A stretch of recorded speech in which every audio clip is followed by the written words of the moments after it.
নমস্কার বন্ধুরা, Sujata village cooking এ আপনাদের অনেক অনেক স্বাগত জানাই। দেখতে দেখতে কিন্তু পুজো চলে এলো, সামনেই তো সরস্বতী পুজো। তো আমরা কিন্তু প্রত্যেকের বাড়িতে প্রায় পুজো দিয়ে থাকি সরস্বতী পুজো। তো পুজোতে আপনারা ভোগের খিচুড়ি কিভাবে বানাবেন সেটা আজকে আমি আপনাদের বানিয়ে দেখাবো। তো দেখতে হলে আমার সাথে থাকুন আর দেখতে থাকুন কিভাবে আমি বানাই। তো এখনো পর্যন্ত আমার চ্যানেলটিকে যারা সাবস্ক্রাইব করেননি, সাবস্ক্রাইব করে নেওয়ার অনুরোধ রইল। স্কিপ না করে পুরো ভিডিওটা দেখবেন, প্রথম থেকে লাস্ট পর্যন্ত, দিলে বুঝতে পারবেন। কাকি তুমি কফিটা কুটে দাও তো, আর সব সবজিগুলো কুটে দাও, আমি তবে উনানটা জ্বালিয়ে দিই। হ্যাঁ, বেশি ছোট করো না, একটু বড় বড় রাখো। এগুলো সব কাটে পরিষ্কার করে ধুয়ে দেবো। হ্যাঁ, আমি আদাটা বেটে দিয়ে এসে দেবো। হ্যাঁ,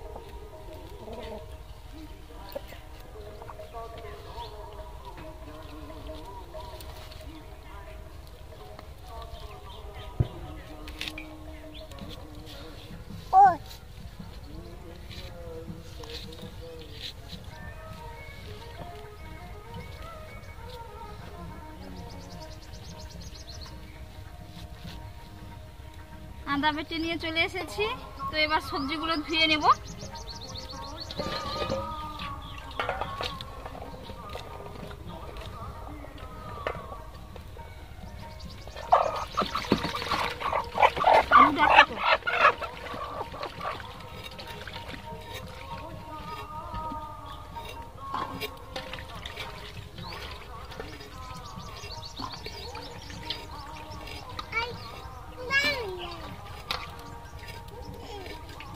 हमारे टिफिन को रही थी तो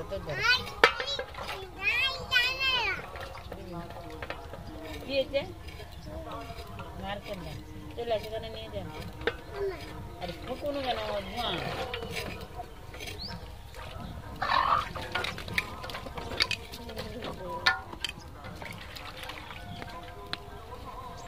বিনস আর গাজরগুলো একসাথে মিশিয়ে দিলাম।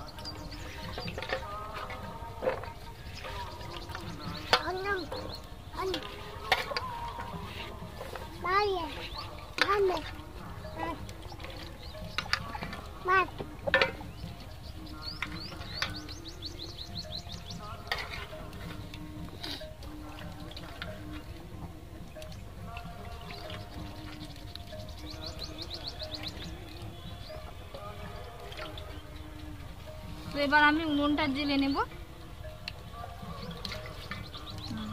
আর আলু গুলো তাও কেটে দেব।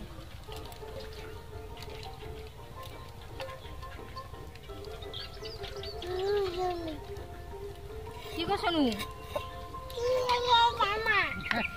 কি নারকেল রাখো? নারকেল খিচুড়িতে দিবা হবে তো, দুধ নারকেলই করে দিবে। রাখো, রেখে দাও। এই সবজিগুলো আমি প্রথমে ভেজে নেব। আলুটা কাটতে কাটতে ডালটা আর এই ফুলকপি এগুলো সব ভেজে নিচ্ছি।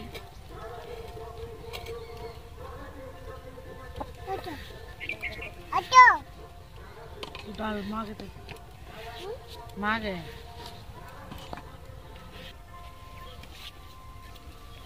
एक ही खाबे मुर्गी के दे दो दे दो बोले। এই যে উনুন জ্বেলে নিয়েছি, প্রথমে আমি কিছু চিনে বাদাম নিয়েছি, এই বাদামগুলো ভেজে নেব।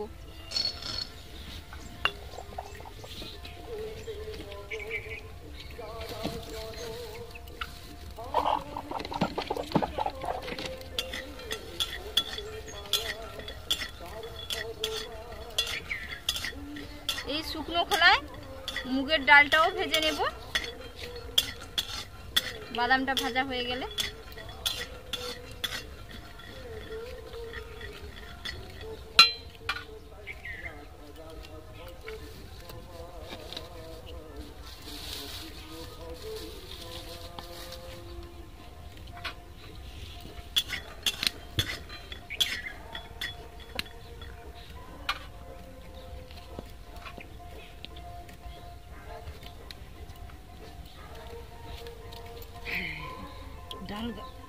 এই যে বাদামগুলো ভাজা হয়ে গেছে। তো এবার আমি এগুলো তুলে নেব।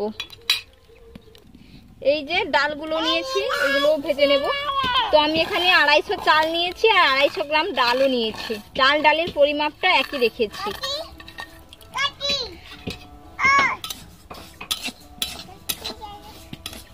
হালকা করে ভেজে নেব, এর সুন্দর একটা স্মেল উঠবে, তখনই আমি কিন্তু ডালগুলো নামিয়ে নেব।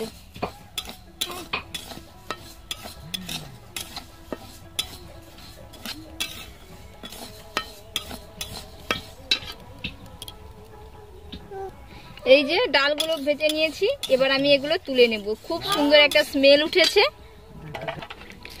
কড়াইয়ের মধ্যে আমি বেশি করে একটু সরষের তেল দিয়ে দিচ্ছি, দিয়ে সব সবজিগুলো ভেজে তুলে নেব।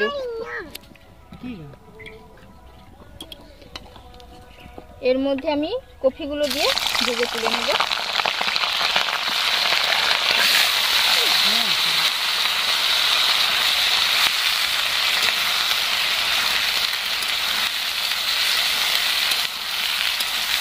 আলুগুলো দিয়ে দিয়ে দেবো।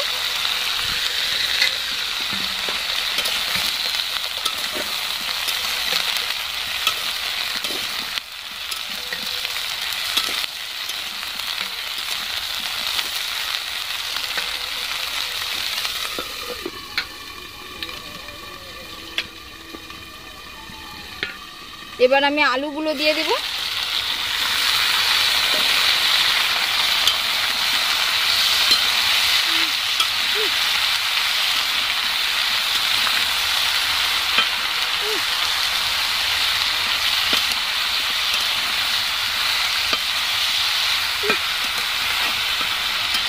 সবজিগুলো 50% মতো আমি ভেজে নেব।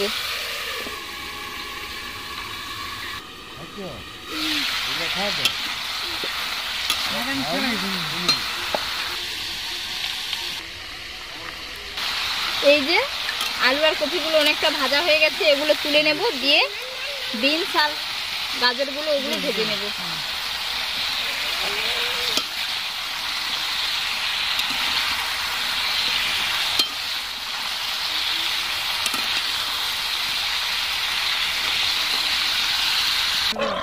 এবার আমি বিনস আর গাজরগুলো ভেজে নিচ্ছি। আমি এখানে লবণ আর হলুদ দিলাম না, চাইলে আপনারা দিতে পারেন, তো আমি একসাথে দিয়ে দেব।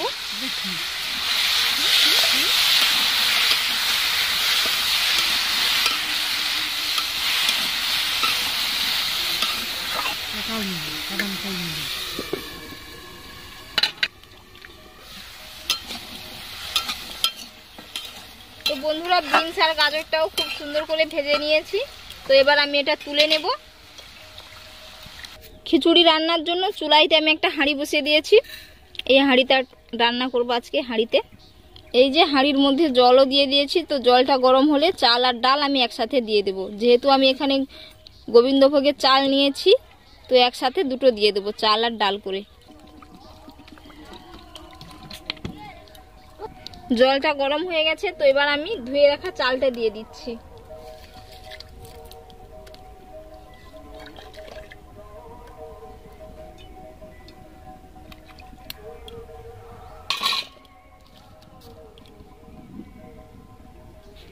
এবার আমি ডালগুলোও দিয়ে দিচ্ছি।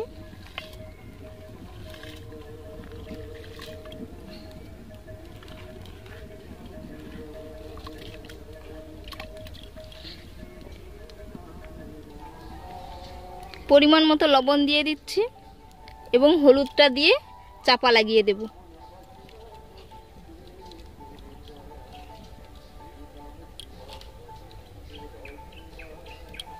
এবার আমি একটা ঢাকনা লাগিয়ে দেব, এটা সেদ্ধ হওয়ার জন্য চাল আর ডালটা। একবার নাড়িয়ে দেব তলায় যাতে না লেগে যায়।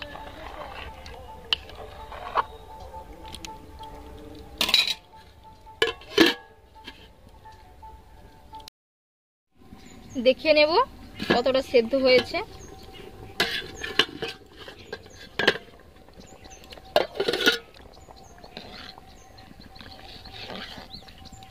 এই যে চাল আর ডালটা 70% মতো সেদ্ধ হয়ে গেছে, তো এবার আমি ভেজে রাখা সবজিগুলো দিয়ে দেব।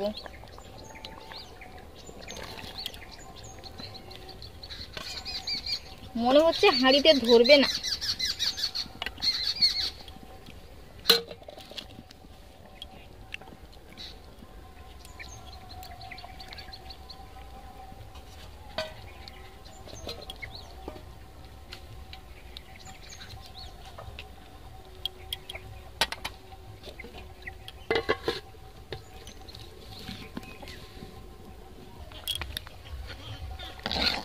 এই যে চাল ডাল সবজি সব খুব সুন্দরভাবে সেদ্ধও হয়ে গেছে, আর এর ঘনত্বটাও দেখে বুঝতে পাচ্ছেন।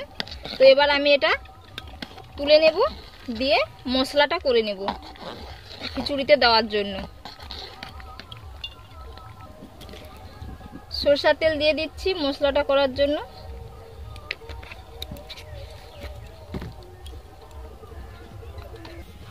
শুকনো লঙ্কা দিয়ে দিচ্ছি, সাথে জিরে আর 5 ফোড়ন।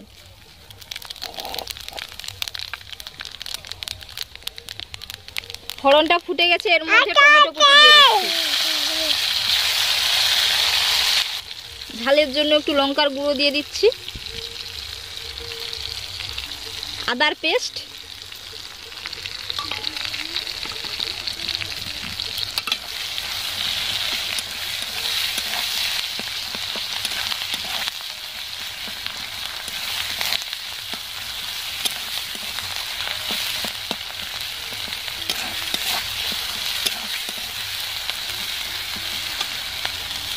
কয়েকটা তেজপাতা দিয়ে দিচ্ছি।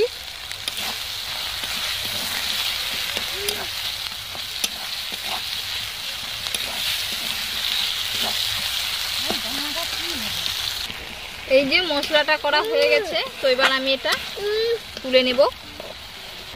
উনুনের মধ্যে হাঁড়িটা বসিয়ে দিয়েছি, তো এবার মশলাগুলো এর মধ্যে দিয়ে দেব।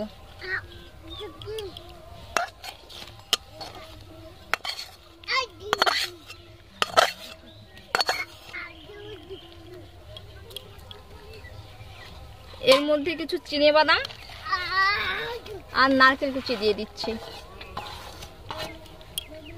এইভাবে ঢাকনা দিয়ে আরো 10 মিনিট মতো রেখে দেব। চাইলে আপনারা একটু জিরের গুঁড়িও দিতে পারেন উপর থেকে।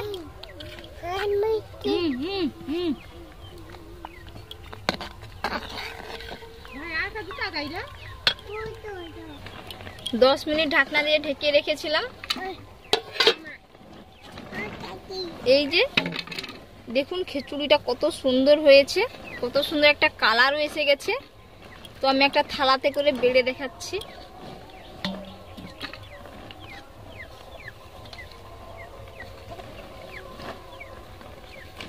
তো বন্ধুরা, এখন খিচুড়িটা আমরা খাবো না, একটু দেরি করে খাবো, তো তাই আপনাদেরকে দেখাতে পারলাম না।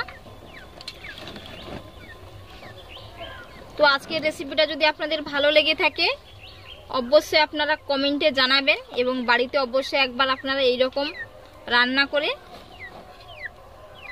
নিবেদন করতে পারেন। তো আপনারা ভালো থাকবেন, সুস্থ থাকবেন, ধন্যবাদ। এই যে খিচুড়িটা দেখুন কতটা সুন্দর হয়েছে, এই যে।